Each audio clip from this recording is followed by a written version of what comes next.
మీ business ఏదైనా మీ ఊర్లో promotion చేయాలంటే అది సుమన్ టీవీతోనే సాధ్యం. ఇప్పుడే సంప్రదించండి. టీఎంటీసీ రాష్ట్ర ప్రధాన కార్యదర్శి మంగళి అశోక్ గారు మనతో పాటు ఉన్నారు.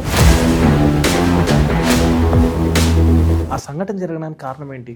వైసీపీ వాళ్ళు చేసినటువంటి దురాగతం అనే నేను అనుకుంటాను ఆ రోజు. రెండోది ఏమంటే మళ్ళీ నా ఇంటి దగ్గర ఉన్న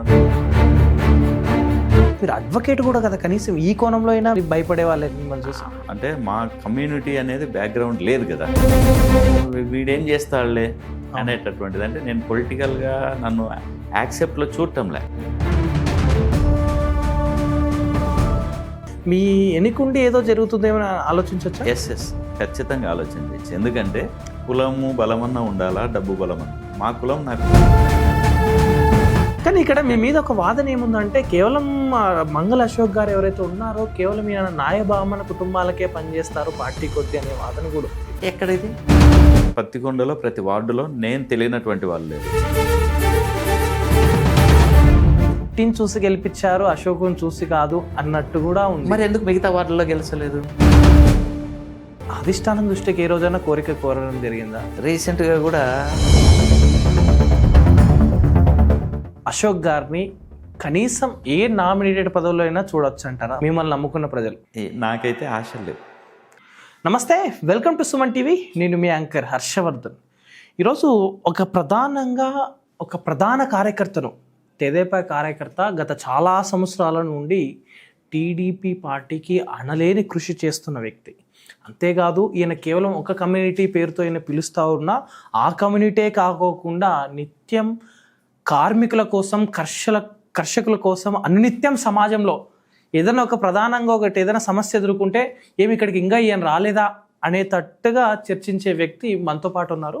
మరి ఈయన ఎవరో కాదు, మనతో పాటు టీఎంటీసీ రాష్ట్ర ప్రధాన కార్యదర్శి మంగళి అశోక్ గారు మనతో పాటు ఉన్నారు. మరి సుమన్ టీవీ తరపున వెల్కమ్ చెప్పి ఆయన అంశం తెలుసుకునే ప్రయత్నం. నమస్తే అన్న. నమస్తే. ఎలా ఉన్నారు? చాలా బాగున్నా. మీరు ప్రధానంగా చాలా ఏళ్ళు, ఇప్పటికి ఎన్ని సంవత్సరాలు అయిందా తెదేపా పార్టీలో పనిచేపట్టి? 2009 నుంచి. ఓకే. నేను తెలుగుదేశం పార్టీకి పూర్తి స్థాయిలో క్రియాశీల కార్యకర్తగా తెలుగుదేశం పార్టీకి చాలా పదవుల్లో పనిచేశాను. చాలా రకాల పదవుల్లో పనిచేశాను. కానీ ఏ పదవి కానీ మీకు ఇప్పటికీ మీకు తగ్గట్టు పదవి ఇవ్వలేదన్నట్టు జనాల్లో మీ ఎంట తిరుగుతున్న వాళ్ళలో ఒక వాదన విన్నా నేను. అశోక్ అన్న చేసిన సర్వీస్కి ఇది కరెక్ట్ కాదు, ఇంకా ఏదో చేయాలి పార్టీ అన్నట్టుగా విన్నాను. ఇది ఎంత మాత్రం వాస్తవం అంటారు? ఇంతకు ఏం సర్వీస్, ఎలాంటి సర్వీస్ చేస్తారు ఈ రోజు పార్టీ? నేను తెలుగుదేశం పార్టీలో 2009లో తెలుగు యువత కార్యనిర్వహణ కార్యదర్శిగా నాకు కేఈ ప్రభాకర్ గారు ఒక గౌరవం కొద్దీ నాకు ఇచ్చారు. మళ్ళీ వెంటనే 2 years తర్వాత టీఎన్టీసీ జిల్లా అధ్యక్షునిగా ఇచ్చారు. ఓకే. అయితే ఇక్కడ టీఎన్టీసీ అనేది ఏమీ లేదు జిల్లాలో. ఓకే. టీఎన్టీసీ అనేటటువంటి దాన్ని, కార్మిక విభాగాన్ని నేను ఎక్స్పోజ్ చేసిన తెలుగుదేశం పార్టీ. ఓకే. ఎవ్వరూ లేరు. మరి నేను అట్లాంటి పరిస్థితుల్లో తెలుగుదేశం పార్టీ కార్యకర్తగా పనిచేస్తూ నియోజకవర్గ స్థాయి, పత్తికొండ నియోజకవర్గ స్థాయిలో పనిచేస్తూ కుల సంఘాల్లో నేను వాళ్ళని చైతన్యం చేస్తూ, ప్రజల్ని చైతన్యం చేస్తూ, ఒక వర్గానికి కాదు అనేక వర్గాల కోసం నేను పనిచేసిన. ఒక వర్గం కోసం పనిచేసేటటువంటి మనస్తత్వం నాది కాదు. నేను ప్రజల మనిషిని, ప్రజల కోసం పనిచేయడం అనే అలవాటు నాకు ఉన్నటువంటిది. మరి దీన్ని బాబు గారు గుర్తిస్తారు, లేకపోతే పై నాయకులు గుర్తిస్తారని చెప్పేసి అనుకున్నాను. కానీ ఎందుకో టీఎన్టీసీ అన్ని సంవత్సరాలు పనిచేసిన, రాష్ట్ర స్థాయిలో కూడా ఎదిగిన. టీఎన్టీసీ రాష్ట్ర ప్రధాన కార్యదర్శిగా అధికారంలో లేనప్పుడు, మరి వైసీపీ ప్రభుత్వం ఉన్నప్పుడు నేను టీఎన్టీసీ రాష్ట్ర ప్రధాన కార్యదర్శి బాధ్యతలు చేపట్టి పత్తికొండ నియోజకవర్గంలో క్లస్టర్ 1 ఇన్ఛార్జిగా కూడా బాధ్యతలు చేపట్టి నేను పనిచేసిన. మరి ఆ సందర్భంగానే నా పైన, నా పొలం పైన సోలార్ పవర్ ప్లాంట్ దాడి చేసి నాకు ఒక 10-15 lakhs లాస్ చేసిరే. అవును. ఏంటి ఇంత ప్రధాన ఆ సంఘటన జరగడానికి కారణం ఏంటి? అదే ఇప్పుడు వైసీపీ వాళ్ళు చేసినటువంటి దురాగతం అనే నేను అనుకుంటాను ఆ రోజుల్లో. ఓకే. ఇప్పుడు అది రెండోది ఏమంటే మళ్ళీ నా ఇంటి దగ్గర ఉన్నటువంటి నా కారు అద్దాలు కూడా పగలగొట్టినారు. అవును. ఆ రోజుల్లో కేసులు కూడా రిజిస్ట్రేషన్ కాలేదు. మరి దారుణం. మీరు పెట్టడానికి వెళ్తే పోలీస్ వెళ్తే కేసు తీసుకున్నారు, కానీ రిజిస్టర్ చేయకోకుండా దాన్ని పక్కన వేసేసినారు. కానీ ఇక్కడ మీరు అడ్వకేట్ కూడా కదా, కనీసం ఈ కోణంలో అయినా మిమ్మల్ని భయపడే వాళ్ళని మిమ్మల్ని చూసి. అదంటే ఎందుకో అంటే మా కమ్యూనిటీ అనేది బ్యాక్గ్రౌండ్ లేదు కదా. ఓకే, ఇప్పుడు నేను మంగళ అశోక్ కుమార్ అనేటటువంటి పాపులర్, మంగళ వీడేం చేస్తాడులే అనేటటువంటిది. అంటే నేను పొలిటికల్గా నన్ను యాక్సెప్ట్లో చూడటంలే, పొలిటికల్ యాక్సెప్ట్లో ఈడు బలమైన నాయకుడు అని చూడటంలే. ఎంత జనాదరణ ఉన్నా ఓకే, ఎంత జనాదరణ ఉన్నా, ఇప్పుడు కూడా జనాదరణతోనే నేను ఉన్నా. అవును, ఎక్కడున్నా కూడా నన్ను జనాలు మాట్లాడిస్తారు, వాళ్ళ కోసం నేను పనిచేస్తాను. నేను పార్టీతో సంబంధం లేకుండా కూడా పనిచేసిన కాలాలు ఉన్నాయి. నేను స్వచ్ఛంద సంస్థగా కూడా జనాల కోసం ఆ రోజు కూడా నన్ను ప్రజలు ఆదరించారు. మరి ఈ రోజు వచ్చేటప్పటికల్లా నేను కాడ క్లస్టర్ ఇన్ఛార్జిగా పనిచేసి బూతుల వారిగా పత్తికొండంతా పనిచేసిన, పత్తికొండలో అన్ని వార్డుల్లో పనిచేసిన, మరి నియోజకవర్గంలో చాలా ప్రాంతాల్లో నా ఇన్ఫ్లుయెన్స్ ఉపయోగించిన, రాష్ట్ర వ్యాప్తంగా నేను టీఎన్టీయూసీ అభివృద్ధి కోసం పాటుపడినా. పత్తికొండ నియోజకవర్గమే కాకోకుండా నాకు టీఎన్టీయూసీ జోనల్ 5th జోన్ బాధ్యత కూడా అప్పచెప్పినాను. 5 జిల్లాలు, 5 జిల్లాల్లో పనిచేసిన, నా సొంత ఖర్చులతో పనిచేసిన. పార్టీ నాకు ₹1 ఖర్చు పెట్టలేదు, లేదా నేను పోయిన తర్వాత అక్కడెక్కడ ఉన్న నాయకులు నాకు ఖర్చు పెట్టిన పాపన పోలేదు. మరి ఈ సందర్భంగా క్లస్టర్ ఇన్ఛార్జీల మీటింగ్తోన బాబు గారు మీటింగ్ పెడితే హైదరాబాద్, విజయవాడ, అమరావతి ఆఫీస్లో, మంగళగిరి ఆఫీస్లోన ఆయన చెప్పాడు, ఆయన పుస్తకం తీసి, అశోక్ మీరు బాగా పనిచేస్తున్నారు, మీరు చేతి నుంచే డబ్బు ఖర్చు పెట్టుకొని పనిచేస్తున్నారు, అవును, ఇదంతా ఎన్నికలు అయిపోయేంత వరకు బాగా పనిచేయండి, మీ అభివృద్ధిని నేను నాది భరోసా అని చెప్పి. ఇప్పటికీ 3 టర్మ్స్ కంప్లీట్ అయ్యింది, కానీ ప్రధానంగా ఇది ఏదో మీ ఎన్నికుండి ఏదో జరుగుతుందేమో ఆలోచించవచ్చా? ఎస్ ఖచ్చితంగా ఆలోచన చేయొచ్చు. ఎందుకంటే నాకు కులం అనేటటువంటి బలం లేదు, డబ్బు అనేటటువంటి బలం లేదు. కులము బలమన్నా ఉండాలా, డబ్బు బలం అన్నా. మా కులం నాకు సపోర్ట్గా ఉంది. మాది లోయెస్ట్ కులం, అంటే ఎస్సీ ఎస్టీల తర్వాత అంత కుల వివక్షతకు గురవుతున్నటువంటి కులాలు ఏమన్నా ఉన్నాయంటే సాకలి, మంగలి. ఆ కులాల్లో మంగలి కులం మాదే. ఇప్పుడు కూడా వివక్షత ఉంది, discrimination still right now, today and words still right now. ఈ పార్టీలో కూడా ఈ పార్టీ ఇది పెద్ద స్టేట్మెంట్. ఇది ఈ పార్టీలో ఉంటూ మాట్లాడుతూ ఉన్నారు. ఈ పార్టీలో కూడా కుల వివక్షత అనేటటువంటిది. ఇప్పుడు కొంతమంది నాయకులు కొన్ని సందర్భాల్లో అన్న అని పిలిచేటటువంటి వాళ్ళు. అవును, నేను కొంచెం పక్కకు వచ్చేసరికి మంగళ అశోక్ అంటారు సైన్ నుంచి. అంటే ఇప్పుడు నేను మంగళ అశోక్నే, నా కులం మంగళే. నేను చెప్పుకోకుండా దాచిపెట్టుకోవాల్సినటువంటి అవసరం లేదు. నేను ఆ కులంలో పుట్టినా, నేను ఆ కులం నుంచే ఎదిగిన. ఇప్పుడు అనేక మంది తెలుగుదేశం పార్టీని ముంచి అవతలపై వైసీపీలో గట్టెక్కినటువంటి వాళ్ళు ఉన్నారు. మళ్ళా యువతలకు వస్తే బాబు గారు ఇంటర్వ్యూస్ దొరుకుతున్నాయి ముఖ్యమంత్రి అయిన తర్వాత, మాకు దొరకటం లేదు.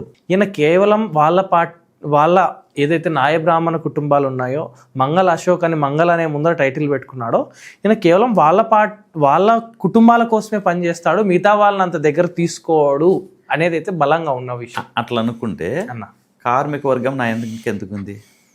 ఇప్పుడు ఈరోజు నేను నాయ బ్రాహ్మణ కుటుంబాల కోసం పనిచేయటంలే, ఎవరో నా దగ్గరకు వస్తే పనిచేస్తున్నా.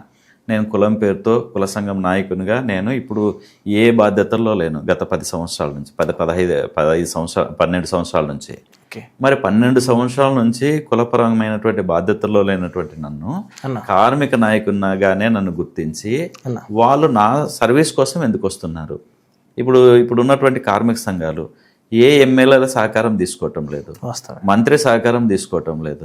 కార్మిక సంఘం అనే తలకాల అశోక్ మా నాయకుడు అని చెప్పేసి గుర్తించి నా దగ్గరకు వచ్చి పని చేయించుకుంటున్నారు. నేను వాళ్ళ దగ్గరికి వెళ్తున్నాను, వాళ్ళేం నాకు జీతం ఇవ్వటం లేదు.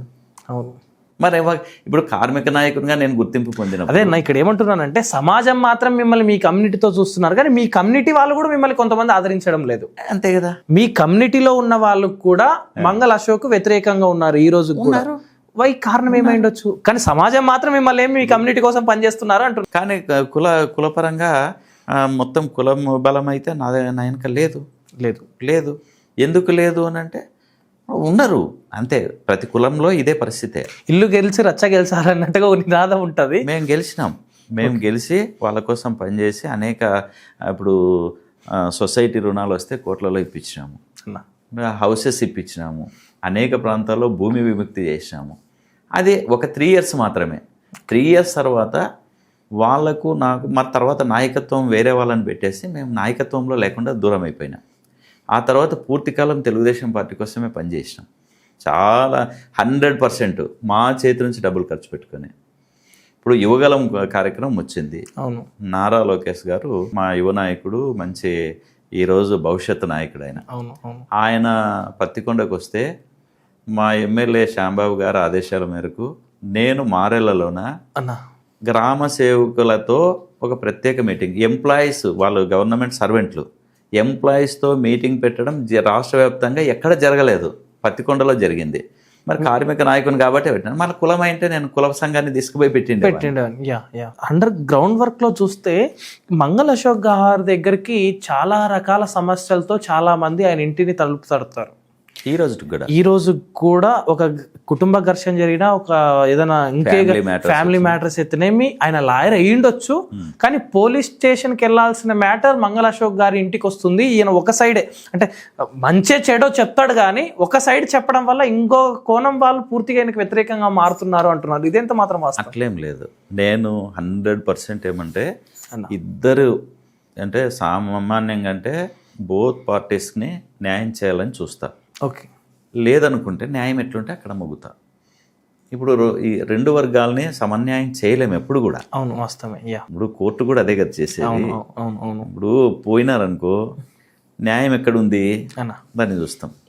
ఎవరు నాకేం డబ్బులు ఇచ్చి పని చేసుకోరు. అవును, డబ్బుల కోసం నేను నా ఇంటి దగ్గర వాళ్ళని మీడియేషన్ చేయను.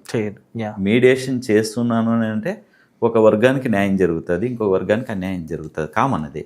కానీ నేను 2 వర్గాలని సమన్యాయం చేయడానికే ప్రయత్నం చేస్తున్నా. అట్లా ఏదో 1-2 వర్గాలు మనకు ఆ విధంగా దూరం అయ్యొచ్చు, కానీ ఇప్పుడు వరకు నా దగ్గర జరిగినటువంటి మీడియేషన్లో మేజర్గా నాతో ఫేవర్గానే ఇప్పుడు కూడా నాతో ఉన్నారు ఇద్దరు 2 వర్గాలు. ఆర్టికల్ 17 ఇట్స్ కంప్లీట్లీ ఏం వ్యతిరేకిస్తుందంటే, ఇలాంటి ఏదైతే మనం ఇద్దరిని కూర్చోబెట్టి సమక్షంలో ఒక పోలీసు లేకోకుండా, ఒక జ్యుడిషియల్ వ్యవస్థ లేకోకుండా కూర్చోబెట్టి చెప్పడం, ఇట్స్ కంప్లీట్లీ రచ్చబండ లాంటి కార్యక్రమం. అట్లేం కాదు. ఇప్పుడు ఇది వ్యతిరేకిస్తుందా లేదా?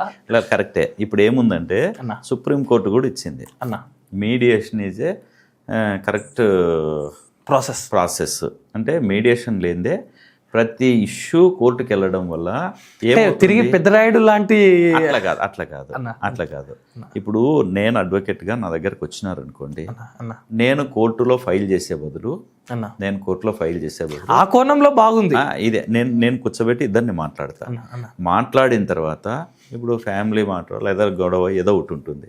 ఇప్పుడు ఫ్యామిలీ మ్యాటర్లో పంచాయతీ చేస్తాం అనుకోండి, మీడియేషన్ అది పంచాయతీ కాదు, మీడియేషన్ చేసినాం అనుకోండి.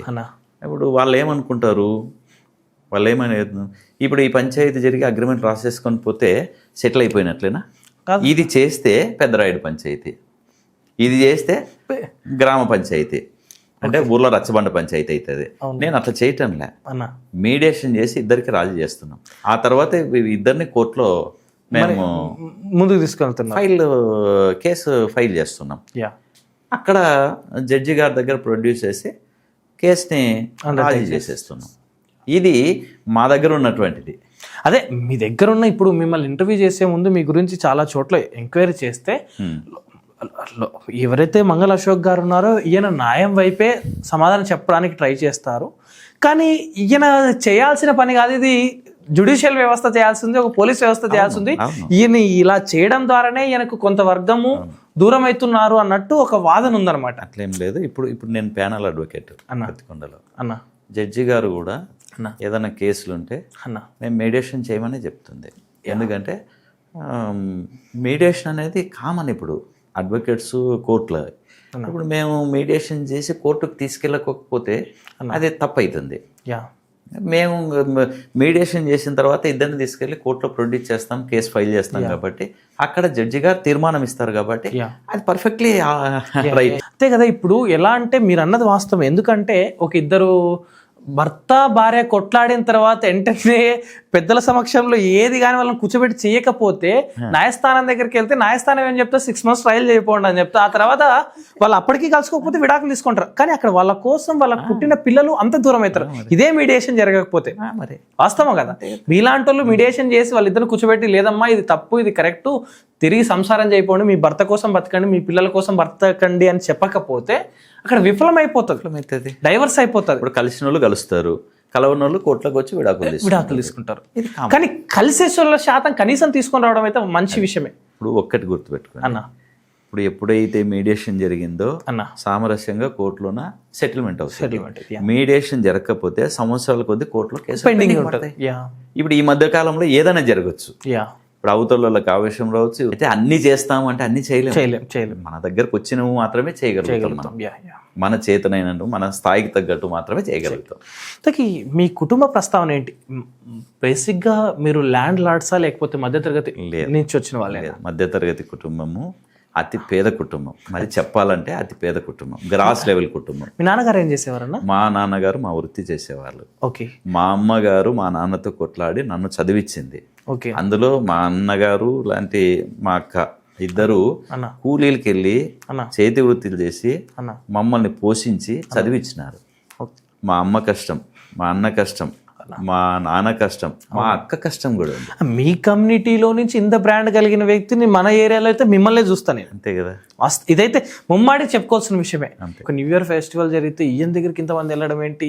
మామూలుగా అంటూ SC ST కుటుంబం BC కుటుంబాల దగ్గరికి వెళ్ళి చూడడం ఎక్కడ చూడం. వాస్తవం మాట్లాడలేరు జనాలు. వాస్తవం కొంతమంది నాయకులు ఈ జనాలు వచ్చిపోయేదాన్ని కూడా సహించలేకపోతున్నారు. కొన్ని వర్గాలు. నేను ఎవరిని వ్యతిరేకించను, ఎవరిని కించపరచను. మమ్మల్ని ఎందుకు కించపరుస్తున్నారో మాకు అర్థం కావటం లేదు. ఈ రోజు కూడా discrimination today also you have to face. కేవలం కులపరమైనటువంటి వివక్ష. ఇది మానుకోవాలని నేను చెప్తున్నా. దీనికి వ్యతిరేకంగానే నా పోరాటం. నేను ఇంటర్మీడియట్ నుంచి నా పోరాటం అదే కొనసాగుతుంది. నేను కమ్యూనిస్టు పార్టీలో లీడర్గా CPM పార్టీ. కంప్లీట్లీ మీరు కమ్యూనిస్ట్ బ్యాక్గ్రౌండ్ తో ఉన్నారు కాబట్టి మీ మాట్లాడే విధానము, మీ మాట శైలి అన్ని అద్భుతంగా ఉన్నాయి. ఇప్పుడు నేను కమ్యూనిస్టు పార్టీ అంటే CPMలో రకరకాల లీడర్షిప్లు చేసిన. అవును. కమ్యూనిస్టు పార్టీలో కూడా నాకు ఒక పేరు పెట్టేవాళ్ళు. అంటే ఇది ఫలానా యూనియన్ అని. దాంట్లో ఒక్కరు ఉండేటోళ్ళు కాదు. ఆ యూనియన్ నువ్వు బాధ్యత చూడాలంటే ఆ యూనియన్ జిల్లా వ్యాప్తంగా బలమైన యూనియన్ తయారు చేసేవాడిని నేను. కమ్యూనిస్ట్ సిద్ధాంతం ఇది బేసికల్లీ టీడీపీకి అంతో ఎంతో కొంచెం దూరంగానే ఉంటుంది. అలాంటి సిద్ధాంతంలో నుంచి పార్టీ మారడానికి ఏంటి ఈ పార్టీలోకి రావడానికి? అట్లేం లేదు, కానీ అక్కడ కూడా కుల వివక్షత జరిగే నేను బయటికి రావాల్సి వచ్చింది. అదే కదా, ఈ రోజు కూడా కమ్యూనిస్టులు పెద్ద పెద్ద లాడ్స్ ఉన్నారు. దాంట్లో కూడా కొన్ని కులాలు బలమైనవి ఉంటాయి. ఆ కులాలను వాళ్ళ బంధువుల్ని లేకపోతే వాళ్ళ కులానికి సంబంధించినటువంటి వాళ్ళను ఎంకరేజ్ చేసుకొని పైకి తీసుకొచ్చుకోవాలని చూసుకుంటుంటారు. ఏ బ్యాక్గ్రౌండ్ లేనటువంటి వాళ్ళు నాయకునిగా ఎదుగుతుండే కొద్దీ అశోక్ ఇసుకలో కూడా తైలం తీయగల శక్తి ఉన్నటువంటి వాడని మీటింగ్లో చెప్పగలుగుతారు. కానీ నాయకత్వంలో అంటే బాధ్యతలకు వచ్చేటప్పుడు కల్లా ఈ బాధ్యతలు ఆయనకి ఇవ్వకూడదు, మా వాళ్ళు ఉండాలా అనే కాన్సెప్ట్లోకి వచ్చేసినారు. ఆ విధమైనటువంటి ఒక బ్రాడ్ థింకింగ్ లేదు కాబట్టి కమ్యూనిస్ట్ పార్టీ కూడా వీక్ అవుతున్నాయేమో అని నా అభిప్రాయం. అంతే కదా, ఈ రోజు సేమ్ మీరు ఏదైతే చెప్పారో ఇది 100కి ముమ్మాటికి విషయం. ఎందుకంటే కమ్యూనిస్ట్ పార్టీ వాళ్ళు నేను చాలా ఇంటర్వ్యూలో చెప్తాను, మీరు ఒక ఆశా వర్కర్ దగ్గర నుంచి మిడ్ డే మీల్స్ దగ్గర నుంచి లారీ ఓనర్స్ దగ్గర డ్రైవర్ల అసోసియేషన్ దగ్గర నుంచి ఆటో అన్నిటికీ మీరే అండా ఉండిగా ఏదో ముందుండి చేపిస్తూ ఉంటారు. కానీ మిమ్మల్ని ఈ రోజుకి ఆదరించడం లేదు. కనీసం ఒక రాష్ట్రం కాదు, ఒక తాలూకా, ఒక నియోజకవర్గంలో కూడా మిమ్మల్ని ఆదరించడం లేదంటే మీరు ఒక సిద్ధాంతం, ఒక పార్టీ, రకరకాల పాటలు, విప్లవాలు ఇన్ని చూపించినా కూడా మిమ్మల్ని నమ్మడం లేదంటే మీరు కానీ కంప్లీట్లీ మీరు కొలాప్స్ అయిపోయినట్టే కదా. అంతే కదా, ఈ రోజు కూడా మీలో కూడా అంతో ఎంతో ఇంకా ఉన్నట్టే కదా. ఇదంతా ఖచ్చితంగా ఉంది. ఇప్పుడు మేము అభివృద్ధి కావడానికి కమ్యూనిస్టు పార్టీ ఒక ప్రధానమైనటువంటిది, మాకు అభివృద్ధికి దోహదపడినటువంటిది CPM పార్టీ, దాని సిద్ధాంతాలే. ఈరోజు మార్కెట్లో నేను ఇంత ధారాళంగా మాట్లాడగలుగుతాను అంటే కూడా CPM పార్టీ సిద్ధాంతాలే. సిద్ధాంతపరంగా ఎదిగినటువంటి వాడిని నేను. ఏదో గుడ్డిగా నేను పార్టీలో అభివృద్ధి అయ్యి లేకపోతే ఎవరో నాయకుడిని తోకబట్టుకొని ఎదిగినటువంటి వాడిని. అక్కడ నేను స్వతంత్రంగా పనిచేయడానికి ప్రయత్నం చేసిన, అక్కడ విఫలమైన. ఇక్కడ స్వతంత్రంగా పనిచేయడానికి ప్రయత్నం చేసిన. అంటే ఎవరిని కించపరచడం కానీ, ఎవరిని మీరు పలానా అని చెప్పి కానీ నేను మాట్లాడిన చరిత్ర లేవు. మరి ఎందుకు మాకు ఈ పదవులు రాలేదు అని అంటే వాళ్ళు సమాధానం చెప్పే అవకాశం మాకు ఇవ్వలేదు, ఈ రోజు కూడా కలిసే అవకాశం కూడా ఇవ్వడం లేదు. అవకాశం ఇవ్వలేదు. కేవలం నాయ బ్రాహ్మణులకే అనేదే కాదే కానీ ఎస్సీ ఎస్టీలో కూడా ఏదో లేదు, అయిపోయింది, అంతరించిపోయింది, ఇది రిజర్వేషన్ ఎత్తేయాలి, ఇవన్నీ మాట్లాడుతున్నారు. కానీ ఈ రోజు కూడా గ్రామ స్థాయిలో వివక్షతకు ఎంతో మంది కుదురుకుంటున్నారు. ఖచ్చితంగా ఉంది. ముమ్మాటికి దీనికి ఎవరైనా ఉందని చెప్పాల్సిందే. ఈ రోజుకి కూడా ఇప్పుడు ఎస్సీ ఎస్టీ అట్రాసిటీ తీసుకొచ్చినారు. అవునా? అట్రాసిటీ వల్ల ఎస్సీ ఎస్టీలు అంతా అభివృద్ధి అయినారని ఎట్లా చెప్పగలుగుతాం? లేదు కదా.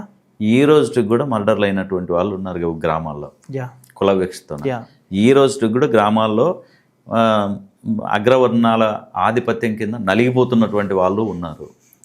బయటికి చూసేకేమంటారంటే ఎస్సీ ఎస్టీ యాక్ట్ వచ్చిన తర్వాత వాళ్ళకి కొమ్ములు వచ్చినాయి. ఎక్కడ లేదు అది. ఒకవేళ కొంతమంది మాట్లాడొచ్చు, 100కి 10% మాత్రం, 100కి 20%లో కొంచెం బయటికి వచ్చి మాట్లాడే స్థితిలో ఉన్నటువంటి వాళ్ళు ఉన్నారు. ఓకే, ఒక 5% సొంతానికి ఉపయోగించుకున్నటువంటి వాళ్ళు ఉన్నారు. కానీ ఇది కాదు కదా ముఖ్యం, 80% డ్యామేజ్ అయినటువంటి వాళ్ళు కదా. అవును, వాస్తవమే. ఇప్పుడు అదే కోవలో ఉదాహరణలు చాలా ఉన్నాయి మనకి రాష్ట్రంలో. కానీ కాకపోతే అధిష్టానం గుర్తించాలి. అధిష్టానం గుర్తించాలా? పనిచేసినటువంటి వాళ్ళని, ఈ కార్యకర్త జనాల్లో ఉన్నాడు, ఈ కార్యకర్త పార్టీ కోసం పనిచేసినాడు, ఈ కార్యకర్త తన చేతుల నుంచి ఖర్చు పెట్టుకొని పనిచేసినాడు అని చెప్పేసి పార్టీ నాయకత్వం గుర్తించాలి. ఎందుకో పార్టీ నాయకత్వం ప్రతి కార్యకర్తను గుర్తిస్తున్నామని చెప్తున్నారు. ఎన్నికల కంటే ముందు బాబు గారు నాతో అన్న మాటలు ఇవి. మాకు చాలా ఆనందం అయిపోయింది. ఎన్నికల తర్వాత మేము ఆయన కలవడానికి కూడా ఆస్కారం లేని పరిస్థితి. ఈ రోజుకి కూడా అసలు పోతే పార్టీ ఆఫీస్కి వెళ్తే మేము పార్టీ స్టేట్ లీడర్లుగా మొత్తం బారికేడ్లు కట్టేసింటారు పార్టీ ఆఫీస్లో.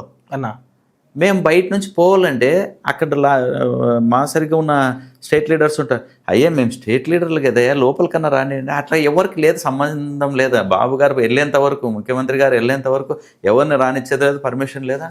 మాట్లాడితే రేపు భవిష్యత్తులో పరిస్థితి ఏంటి అనేది మాకు అర్థం కావడం లేదు. అగమ్యగోచరంగా ఉంది. ఎస్వి సుబ్బారెడ్డి గారు ఉన్నారు. మేము ప్రతిపాదన పెట్టిన తర్వాత ఆయన ఆ దేవాలయాల్లోకి తీసుకెళ్ళాడు. మేము ఆ విధమైనటువంటి పోరాటాలు చేశారు. వాస్తవమే. కొంతమందికి చెప్పేటటువంటి మాట ఏమంటే, అశోక్ తెలుసా మీకు అని అడిగి, అశోక్ వాళ్ళ కులం బలం లేకపోయినా జనాలకందరికి నాయకుడయ్యా, మంచి నాయకుడు, బ్రహ్మాండంగా పనిచేస్తాడు, ఇప్పుడు కూడా స్టిల్ మంచి ఫాలోయింగ్ ఉన్నటువంటి నాయకుడు అని చెప్పడం చాలా ఆనందం అనిపించింది నాకు. డిఎస్పీ వెంకటరమణ. ఓకే, ఆయన ఒక్క నోటి నుంచి విన్నాం ఆ పని. ఈ రోజు ఇట్లాంటి వాళ్ళు గుర్తించినప్పుడు, తెలుగుదేశంలో పనిచేస్తున్నప్పుడు బీసీ నాయకులు గుర్తించారని మా బాధ. ఈ రోజు కూడా స్టిల్ రైట్ నో ఒక మనిషి ముందుకు ఎదుగుతున్నాడు అంటే మన వాళ్ళు మనల్నే సహకరించకపోవడం. ఇదే అగ్రవర్ణాల్లో ఇలా ఉండదు. కంప్లీట్లీ ఒక మనిషి కంప్లీట్లీ సపోర్ట్ చేస్తారు త్యాగం చేసి. కానీ మనలో ఏదైతే ఈ కులాలు ఉన్నాయో ఇప్పటికీ ఇదే మన ఎదుగనివ్వకపోవడానికి ప్రధాన కారణం. అన్నిటికీ ధీటుగా నేను నిలబడి పనిచేసిన, నిలబడి పనిచేస్తారు కాబట్టి ఇది దాకా వచ్చారు. అన్ని వివక్షతల్ని ఎదుర్కొంటూనే నేను జనాల కోసం పనిచేసిన. స్టిల్ ఇప్పుడు కూడా అదే ఎదుర్కోవాల్సిన పరిస్థితి ఏర్పడుతుంది. సరే, ఇప్పుడు మేము ప్రజల్లో చైతన్యం వచ్చేంత వరకు మనం కూడా ఏం చేయలేం. ఇప్పుడు మనం ఎంతవరకు పనిచేస్తాం? మనము చిన్న ఒక కణం ఉన్నట్ల. ఇది విశాలమైనటువంటి ప్రపంచం. ఈ ప్రపంచంలో మనం చేస్తున్నటువంటిది అనురేణువంత. ఈ అనురేణువంతా ఏదో ఒక రోజు పెద్ద దుమ్ము ధూళి కాగక మానదు అని చేసి ఆశతో మనం పనిచేస్తాం తప్ప, ఆశాజీవులు ప్రతి వాళ్ళు. అంతే తప్ప ఇంకా భవిష్యత్తు కాలం నిర్ణయించాలి. కానీ నా చివరిగా అశోక్ గారిని కనీసం ఏ నామినేటెడ్ పదవుల్లో అయినా చూడొచ్చు అంటారా ప్రజలు, మిమ్మల్ని నమ్ముకున్న ప్రజలు? నాకైతే ఆశలు లేవు. అధిష్టానం దృష్టికి ఏ రోజైనా కోరడం జరిగిందా? రీసెంట్గా కూడా నా యొక్క ప్రొఫైల్ని నాకు ఒక సందర్భంలో చెప్పినారు, నీది డాష్ బోర్డ్లో థర్డ్ పేరు ఉంది అని. ఓకే, చైర్మన్ కోసం, ఏదో chairman, what ever it may be. నేను చాలా ఆనందపడినా. ఆ 2 రోజులకే రాష్ట్ర అధ్యక్షుడు, మా రాష్ట్ర అధ్యక్షునికి ఫోన్ చేసి, టీఎన్టీసీ అధ్యక్షునికి ఫోన్ చేసి ఒక చెత్త పోస్ట్ నాకు ఇస్తామని చెప్పినారు. ఓకే, ఏది అంటే ప్రావిడెంట్ ఫండ్ వెల్ఫేర్ బోర్డు. అది నామినేటెడ్ పదవి కాదు, దానికి ఎటువంటి అలవెన్స్లు ఉండవు. దానికి ఎటువంటి ప్రోటోకాల్ ఉండదు. వేరే దానికి డైరెక్ట్ వేస్తానన్నా కూడా నేను నాకొద్దు. నాకొద్దు. పార్టీ ఏది ఇస్తే అది ఊకే చేస్తా ముందుకు వెళ్తా అంతే తప్ప. ఊకే పని చేసిన 15 సంవత్సరాలు ఇప్పుడు కూడా పని చేస్తాను. ఇప్పుడు జనాల కోసం ఏదో ఒకటి పని చేయాలా. ఒకవేళ ఏది లేదు నీ అవసరమే మాకు లేదనుకున్నారు అనుకో, స్వచ్ఛంద సంస్థ పెట్టుకుని అయినా పని చేస్తాం అంతే కదా. పార్టీని చూసి అయితే ఆ రోజు జనాలు నాయనకి రాలేదు, ఈ రోజు జనాలు నాయనకి వస్తున్నారంటే నేనేం పెద్ద ఎమ్మెల్యేని కాదు, ఎంపీని కాదు, లేకపోతే పుడిచే పెద్ద పోటుగాని కాదు. నేను సామాన్యంగా ఒక కార్యకర్తను, ఒక నాయకుడిని, ఎదిగినటువంటి వాడిని. నేను అశోక్ అన్న దగ్గరికి పోతే ఏదో పని చేసి పెడతాడు అనుకున్నటువంటి వాళ్ళు, నన్ను నమ్మినటువంటి వాళ్ళు నా దగ్గరికి వస్తే ఏదో నా చేతనైనంత పని చేసి పెడతా. ఒక అడ్వకేట్గా చేస్తా, ఒక స్వచ్ఛంద సేవకునిగా చేస్తా. నాకు ఏ రోజు వేరే పార్టీ పిలుపు రాలేదా? ఇప్పటికి వచ్చింది. నాకు ఒక సందర్భంలో ఒక నాయకుడు ఫోన్ చేసి, ఎమ్మెల్యే స్థాయి నాయకుడే ఫోన్ చేసి, అప్పుడు అధికారం కూడా ఉంది, నువ్వు వస్తే ఎంపీపీ ఇస్తాం. ఒక అధికారితో మళ్ళా డైరెక్ట్గా ఒక అధికారితో ఫోన్ చేయించి, నువ్వు వస్తే అన్న ఇట్లా చెప్పినాడు, నువ్వు వస్తే మొత్తం డబ్బు మేమే ఖర్చు పెట్టుకుంటాం, ఎంపీపీగా నేను చేస్తాం అని చెప్పి పిలిస్తే, నేను తెలుగుదేశం పార్టీలో ఉన్నాను, కేఈ ప్రభాకర్ గారు నాకు అంతో ఎంతో సిపిఎం పార్టీని వదిలేసి వచ్చిన తర్వాత తెలుగుదేశం పార్టీలో ఒక మంచి గౌరవాన్ని ఇచ్చారు, నేను ఆ గౌరవాన్ని పోగొట్టుకోదలుచుకోలేదు అని చెప్పేసి. చివరిగా ఒక రాజకీయవేత్తగా, అడ్వకేట్గా ప్రజల్లో తిరుగుతున్న సామాజిక ఉద్యమాలు ఆల్రెడీ చేసి కమ్యూనిస్ట్ పార్టీల నుంచి ఒక సిద్ధాంతాలు నమ్ముకొని సిద్ధాంత పార్టీల నుంచి బయటకు వచ్చిన వాళ్ళుగా ప్రజెంట్ ఉన్న సమాజానికి ఏం మెసేజ్ ఇస్తారు? ఇప్పుడు ఏ రాజకీయ పార్టీ వచ్చినా ఆశించి ముందు కురకడం తప్పు. ప్రజలు వాళ్ళు స్వతహాగా వాళ్ళ కష్టాన్ని నమ్ముకొని ఆ కుటుంబ అభివృద్ధికి పాటుపడే దాంట్లో ముందుండాలి. ఏదో పార్టీ వస్తుంది, ఏదో ఫ్రీగా ఇస్తుంది అని చెప్పేసి అనుకుంటే మనము మన కుటుంబం అంతా సోమర్లం అయిపోయే పరిస్థితికి వస్తుంది ఈ సమాజం. దాని నుంచి బయటపడాల్సినటువంటి అవసరం ఉంది ఈ సమాజం. మీరు ఈరోజు చేసిన మీ పార్టీ కృషి తప్పకుండా గుర్తించి మీకు ఏదో చేస్తుందని కంప్లీట్లీ కోరుతున్నాం. Thank you so much. Thank you Suman TV. మళ్ళీ ఇంకో గెస్ట్తో మళ్ళీ కలుద్దాం. Thank you.